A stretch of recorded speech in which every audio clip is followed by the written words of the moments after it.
ಧರ್ಮದಲ್ಲಿ ವೈಭವ ಇದೆನಾ? ಧರ್ಮ ಅಂದರೆ ಎಂಥದ್ದು? ಮನುಷ್ಯನನ್ನು ಜೋಡಿಸುವುದು ಧರ್ಮ.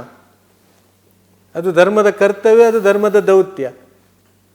ಬಟ್ ಅನ್ಫಾರ್ಚುನೇಟ್ಲಿ ರೋಡಿಗೆ ಬರೋದೇ ಧರ್ಮ ಆಗ್ಬಿಟ್ಟು. ಅದೇ ಅಲ್ಲ ಕಷ್ಟ ಆದದ್ದು. ಧರ್ಮ ರೋಡಿಗೆ ಯಾಕೆ ಬರ್ತದೆ? ರೋಡಿಗೆ ಬರೋದು, ಹೊಡೆದಾಡೋದು. ಅದರಲ್ಲಿ ಧರ್ಮ ಆಡಂಬರ ಇಲ್ಲ ಅಲ್ಲ. ಧರ್ಮದಲ್ಲಿ ಆಡಂಬರ ಹೇಗೆ ಬರ್ತದೆ? ಧರ್ಮದಲ್ಲಿ ಗಲಾಟೆಗಳು ಹೇಗೆ ಆಗ್ತವೆ? ಧರ್ಮದಲ್ಲಿ ಶಬ್ದ ಹೇಗೆ ಇದೆ?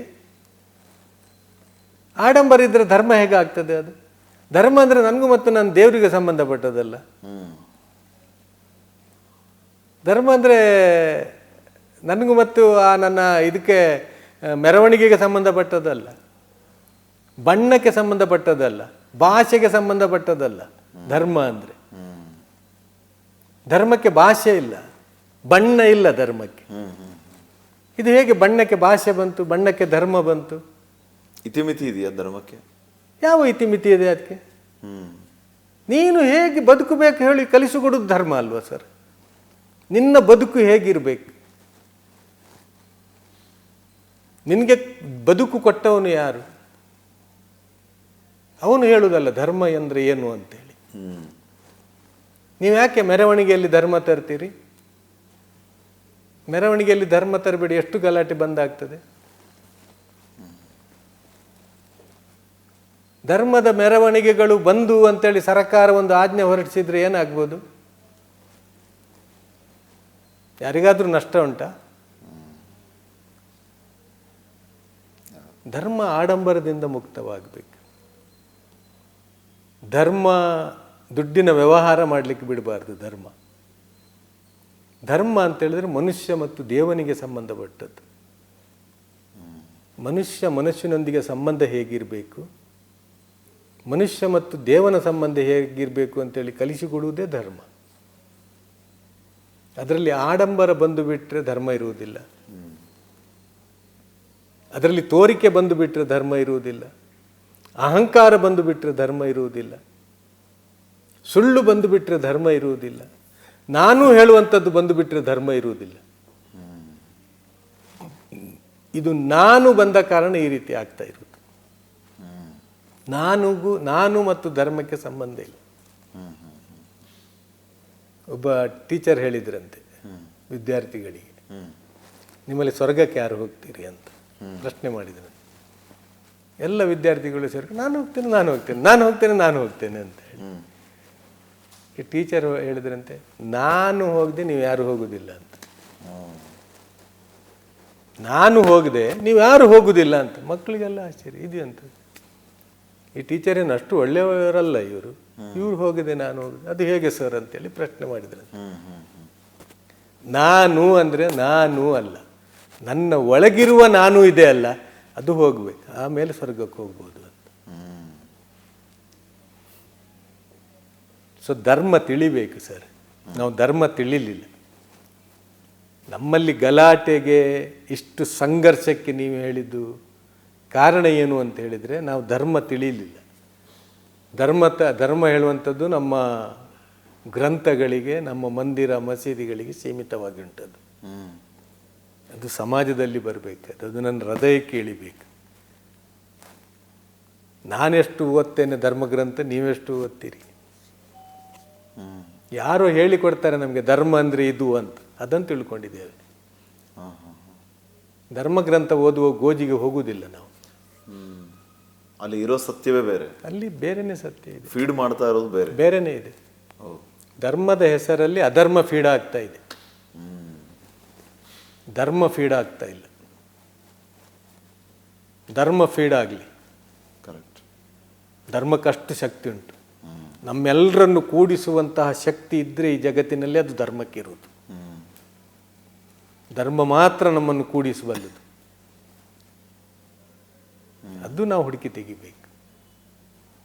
ಎಷ್ಟು ಗ್ರಂಥಗಳನ್ನು ಓದಿದ್ರು ನಾವು, ಅದು ಗೀತಾ ಇರ್ಬೋದು. ಗೀತಾ ಅಂದರೆ ನಾನು ಗೀತೆಯ ಬಗ್ಗೆ ಹೇಳುದು. ಅದರ ಭಗವದ್ಗೀತಾ, ಅದು ಭಗವದ್ಗೀತೆ ಅಲ್ಲ ಅಂತೆ. ಅದು ನನಗೊಬ್ರು ಸರ್ ಹೇಳಿದ್ರು, ಭಗವದ್ಗೀತೆ ಹೇಳಬೇಡಿ, ಅದು ಭಗವದ್ಗೀತಾ ಅಂತ. ಗೀತಾಸಾರ ಅಂತ. ಗೀತಾಸಾರ, ಭಗವದ್ಗೀತಾ ಸಾರ. ಉಪನಿಷತ್ತುಗಳು ಇರ್ಬೋದು, ಬೈಬಲ್ ಇರ್ಬೋದು, ಕುರಾನ್ ಇರ್ಬೋದು, ಇದರಲ್ಲಿ ದೇವರ ಕಲ್ಪನೆಯ ಬಗ್ಗೆ ಅಭಿಪ್ರಾಯ ಭೇದಗಳಿವೆ, ಭಿನ್ನಾಭಿಪ್ರಾಯಗಳಿವೆ. ದೇವರು ಯಾರು, ಹೇಗಿದ್ದಾನೆ, ಅವನ ಕಾರ್ಯತಂತ್ರ ಹೇಗೆ, ಇದರ ಬಗ್ಗೆ ಭಿನ್ನಾಭಿಪ್ರಾಯಗಳುಂಟು. ಒಂದೇ ಇಲ್ಲ, ಎಲ್ಲವೂ ಕೂಡ ನಾವೆಲ್ಲ ಧರ್ಮ ಒಂದೇ ಹೇಳ್ತೇವಲ್ಲ, ಇದೆಲ್ಲ ಓದಿದ್ರೂ ನಮಗೆ ಅರ್ಥ ಆಗ್ತದೆ ದೇವರ ಕಲ್ಪನೆ ನಮ್ಮ ಧರ್ಮ ಗ್ರಂಥಗಳಲ್ಲಿ ಬೇರೆ ಬೇರೆ ಬೇರೆ ಬೇರೆ ಉಂಟು ಅಂತ. ಆದರೆ ಮನುಷ್ಯನ ವಿಚಾರಕ್ಕೆ ಬಂದರೆ ಎಲ್ಲ ಧರ್ಮ ಗ್ರಂಥಗಳ ಸಾರ ಒಂದೇ ಉಂಟು. ನಮಗೆ ಇವತ್ತು ಚರ್ಚೆ ದೇವರ ಬಗ್ಗೆ ಇಲ್ಲ, ಮನುಷ್ಯರ ಬಗ್ಗೆ ಉಂಟು ಚರ್ಚೆ. ನನ್ನ ದೇವರು ಯಾರು, ನನ್ನನ್ನು ಸೃಷ್ಟಿಸಿದ್ದು ಯಾರು, ಯಾರ ಅಂಕಿತದಲ್ಲಿ ನಾನಿದ್ದೇನೆ, ನನ್ನ ದೇವರು ಯಾರು ಅಂತೇಳಿ ನಾವು ಹುಡುಕಾಟ ಮಾಡೋಣ. ನನ್ನನ್ನು ಯಾರು ಸೃಷ್ಟಿ ಮಾಡಿದ್ದಾನೆ, ಈ ಜಗತ್ತನ್ನು ಯಾರು ಸೃಷ್ಟಿ ಮಾಡಿದ್ದಾನೆ, ಸೃಷ್ಟಿ ಮಾಡಿದ್ದು ಮಾತ್ರ ಅಲ್ಲ, ಇದನ್ನು ಯಾರು ನಿಭಾಯಿಸ್ತಾ ಇದ್ದಾನೆ, ಯಾರು ಚಲಿಸ್ತಾ ಇದ್ದಾನೆ, ಯಾರು ಬೆಳಕು ಮತ್ತು ಕತ್ತಲು ಹರಡ್ತಾ ಇದ್ದಾನೆ, ಯಾರು ಗಾಳಿ ಹರಡ್ತಾ ಇದ್ದಾನೆ, ಯಾರು ಬೆಳಕು ಹರಡ್ತಾ ಇದ್ದಾನೆ, ಆ ದೇವರ ಗೋಜಿಗೆ ಹೋಗಲೇ ಇಲ್ಲ ನಾವು. ಎಲ್ಲ ಧರ್ಮಗ್ರಂಥಗಳು ಸಾರುವಂತಹ ಮಾನವೀಯ ಮೌಲ್ಯಗಳು, ಮಾನವೀಯ ಸಂಬಂಧಗಳು, ಇದರ ಬಗ್ಗೆ ನಾವು ಹೊಡೆದಾಡಿಕೊಳ್ತಾ ಇದ್ದೇವೆ. ನನ್ನವರು ಹೇಳುವಂಥ ಭಾವನೆ ನಾವು ಎಷ್ಟು ತನಕ ಬೆಳೆಸುವುದಿಲ್ಲೋ ಮಕ್ಕಳಲ್ಲಿ, ಅವರು ಯಾರಿಗೂ ಕೂಡ ನನ್ನವರು ಅಂತೇಳಿ ತಿಳ್ಕೊಳ್ಳೋದಿಲ್ಲ. ಅದು ನನ್ನ ಮಾತಿನಲ್ಲಿ ಉಂಟು, ನನ್ನ ವರ್ತನೆಯಲ್ಲಿ ಉಂಟು. ಅದನ್ನೇ ಅವರು ನೋಡುವಂಥದ್ದು. ನಾಲಿಗೆಯ ಮಾತು ಕೇಳಬೇಕು ಅವರು. ಕೇಳಿ ತಿಳಿಯುವುದಕ್ಕಿಂತ ನೋಡಿ ತಿಳಿಯುವುದರಲ್ಲಿ ಜ್ಞಾನ ಜಾಸ್ತಿ ಇದೆ. ಇನ್ನು ಮಾಡಿ ಕಲಿಯೋದು, ಮಾಡಿ ಕಲಿಯುವಂಥ. ಸೊ ಈ ನಿಟ್ಟಿನಲ್ಲಿ ನಾವು ನಮ್ಮ ಮಕ್ಕಳನ್ನು ಬೆಳೆಸಬೇಕು. ಇದು ಒಂದೆರಡು ಘಟನೆ ನಮಗೆ ಮುಂದೆ ಬಂದದ್ದು. ಅದು ಕೂಡ ಒಂದು ವಿದೇಶಿ ಮಹಿಳೆ, ಇನ್ನೊಂದು ಅಮಿತಾಭ ಬಚ್ಚನ್ ಅಲ್ವಾ. ನಮ್ಮ ಫ್ಯಾಮಿಲಿಯ ಮೆಂಬರ್ಸನ್ನು ನಾವು ಯಾವ ರೀತಿ ಕಾಣ್ತಾ ಇದ್ದೇವೆ, ಎಲ್ಲಿದೆ ಸಂಸ್ಕೃತಿ ನಮ್ಮದು? ಚಿಕ್ಕಪ್ಪ ಇದ್ದಾರ ಈಗ ನಮ್ಮ ಸಮಾಜದಲ್ಲಿ? ಚಿಕ್ಕಪ್ಪ ಹೇಳುವಂತಹ ವಾಕ್ಯ ಸಿಗ್ತದ? ದೊಡ್ಡಪ್ಪ ಹೇಳುವಂಥ ವಾಕ್ಯ ಸಿಗ್ತದ? ಚಿಕ್ಕಮ್ಮ ದೊಡ್ಡಮ್ಮ ಹೇಳುವಂತಹ ವಾಕ್ಯಗಳು ಉಂಟ ನಮ್ಮ ಸಮಾಜದಲ್ಲಿ? ಎಲ್ಲರೂ ಕೂಡ ಆಂಟಿ ಅಂಕಲ್ ಆಗಿಬಿಟ್ಟಿದ್ದಾರೆ. ಎಲ್ಲರೂ ಕೂಡ ಆಂಟಿ ಅಂಕಲ್.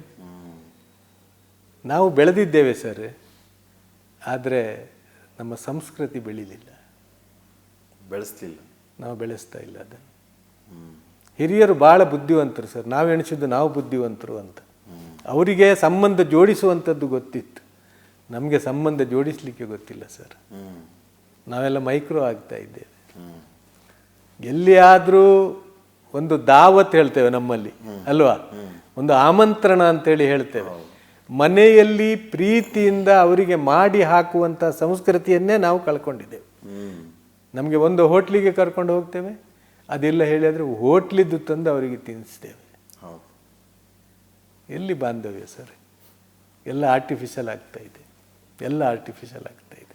ಆಮೇಲೆ ಬರೋರ್ನು ಕರೆಯೋದು ಹೆಂಗೆ, ಒಂದು ಫೋನ್ ಮಾಡಿ ಫೋನ್ ಮಾಡ್ಕೊಂಬನ್ನಿ ಅಂತ ಹೇಳೋದು. ಅವಾಗೆಲ್ಲ ಎಲ್ಲಿತ್ತು ಸರ್? ಡೈರೆಕ್ಟ್ ಆಗಿ ಒಂದು ದೂತ್ ಅಂತ ಒಂದು 8 ಜನ ರಿಲೇಟಿವ್ಸ್ ಬಂದ್ಬಿಡೋದು, ಬರೋದು ಹೋಗೋದು. ಹಾಗೆ ಬರುವಾಗಲೇ ಹೋಗುವ ಟೈಮ್ ಫಿಕ್ಸ್ ಅವರದ್ದು ಅಲ್ವಾ, ಎಷ್ಟು ಟೈಮಿಗೆ ಬರ್ತೇನೆ, ಎಷ್ಟು ಟೈಮಿಗೆ ಹೊರಡ್ತೇನೆ, ಟಿಕೆಟ್ ಬುಕ್ ಮಾಡಿಯೇ ಬರೋದು. ಮೊದಲು ಆ ರೀತಿ ಇರಲಿಲ್ಲ, 1 ದಿವಸ 2 ದಿವಸ ಒಟ್ಟಿಗೆ ಕಳೆಯುವಂಥದ್ದಿತ್ತು ಅಲ್ಲ. ಈಗ ಶೆಡ್ಯೂಲ್ ಕೂಡ ಬ್ಯುಸಿ ಇದೆ, ಬೇಕು ಕೂಡ ಜಾಸ್ತಿ ಆಗಿದೆ. ಆವಾಗ ಬೇಕುಗಳು ಜಾಸ್ತಿ ಇರಲಿಲ್ಲ, ಕಡಿಮೆ ಇತ್ತು.